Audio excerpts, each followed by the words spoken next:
Hello and welcome to The Print. I am Aman, and in our great speeches series today, we look at an address by Prime Minister Indira Gandhi delivered in Mumbai on 26 June 1966. Gandhi gave this speech at the Golden Jubilee celebrations of the Srimati Nathibai Damodar Thakurse Women's University, where she outlined the tasks before Indian women while emphasizing their role in freedom struggle, public life, and politics. Gandhi began by highlighting the social change that India witnessed after independence, when women's worth and work started to gain recognition. She said, after independence, the great liberal mind of Nehru molded and gave direction to social change, bringing women into economic and cultural front. It is my belief that it was not out of mere sentimentality, but as a recognition of the worth and work of Indian women. The women of India have not indulged in any movements against menfolk. They have always stood shoulder to shoulder with them in support of common causes. End quote. The Prime Minister then drew a distinction between the women's rights movement in the West and how oppressed groups in India, including women, won their rights. She said, the rights of Indian women were won not as a result of the fight of a rebellious, assertive, suffragist womanhood against an entrenched male privilege, as it happened in the Western countries.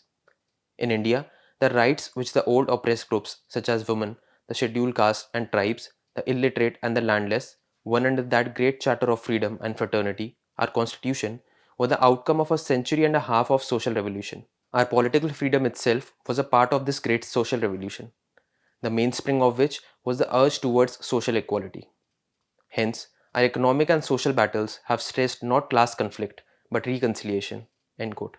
Gandhi then went on to say that just because some women hold positions of power in India, it doesn't mean that all inequality has ended. She said, in few countries do women hold higher position in politics and public life than in India. But this should not lead us to think that the old inequalities and disabilities from which the women of India suffered have all ended. Ours is a country in which oppositions and contradictions thrive, and nowhere is this more so than as regards women. If we have women who are among the most progressive in the world, we also have women who are among the most backward. In law, all discrimination between man and woman has been abolished. End quote. The Prime Minister then listed the hurdles that women face on their path to empowerment. She said, in the countries where women had to fight for their rights, it had been easier for men to finally accept the fact of women's emancipation. In India, in spite of the fact that the emancipation of women has released powerful social forces, non-acceptance of equality of women on the part of men is a great hurdle. Another hurdle is the old ideal of a silently suffering Sita, which remains at the back of the mind of even a liberated Indian woman. End quote.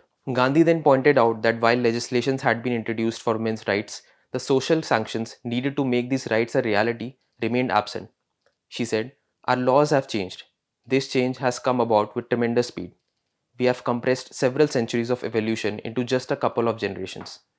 The danger here is that social laws are far ahead of social practice. There is a lag between the legislation for women's rights and the social sanctions required to make these rights a reality. End quote. Gandhi emphasized the need for educated and uneducated women to work together in national interest. She said, a major task for the educated Indian women today is to make reality catch up with the opportunity created by law. Indian women have won their political, economic, and social rights. But what have we done to translate these rights into realities? The work in assemblies, in parliament, in committees, and commissions does not take us far.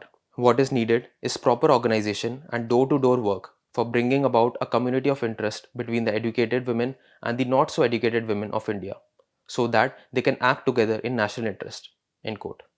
Concluding her speech, Gandhi stressed that it is the duty of the educated women to share their knowledge and ideas with the less privileged women. She said, university women cannot ignore the big gap which exists between the educated women and others not so lucky. To share knowledge and skills with the less privileged women, to explain new ideas to them, to combat superstition, and to safeguard their interest should be the duty of the educated. End quote. Thank you for joining us on Great Speeches. For more from The Print, become a subscriber at theprint.in/subscribe. I'm Aman, India.